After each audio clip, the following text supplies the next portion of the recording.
एक बार की बात है। एक गांव में एक लड़का रहता था। वो लड़का पढ़ाई में बहुत होशियार था, लेकिन उसकी पढ़ाई नहीं हो पाती थी क्योंकि वो लड़का अपना घर भी चलाया करता था। वो रोज अपने खेतों में जाता, दिन भर वहां काम करता और शाम को घर वापस आकर वो थोड़ी बहुत पढ़ाई कर लिया करता था। अब जब वो लड़का 12th क्लास में गया तो सभी गांव वालों को लग रहा था कि हमारे गांव से यही लड़का फर्स्ट आएगा, क्योंकि गांव वालों को भी पता था कि वो लड़का पढ़ाई में बहुत होशियार है।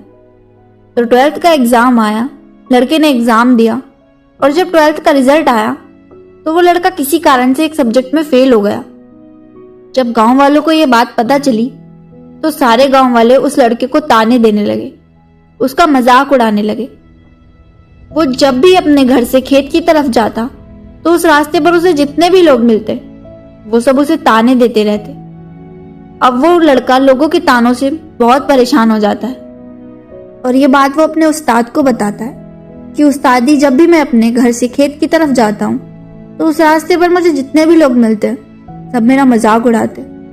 तो उसके उस्ताद ने उसे कहा कि तू ना एक काम कर, तू एक बड़ा सा लोटा ले और उस लोटे को पूरा ऊपर तक दूध से भर दे और जब तू उस रास्ते से गुजरे तो उस लोटे से दूध का एक भी बूंद नीचे मत गिरने देना। लड़के ने एक दिन वैसा ही किया। वो जब उस रास्ते से दूध का लोटा लेकर निकला तो रास्ते में उसका फोकस उस लोटे पर इतना था कि उसे लोगों की आवाज ही नहीं सुनाई दी। वो इतने ध्यान से उस लोटे को लेकर चल रहा था कि उस लोटे से दूध का एक भी कतरा नीचे ना गिरे। इसकी वजह से उसे लोगों के तानों की आवाज सुनाई ही नहीं दी।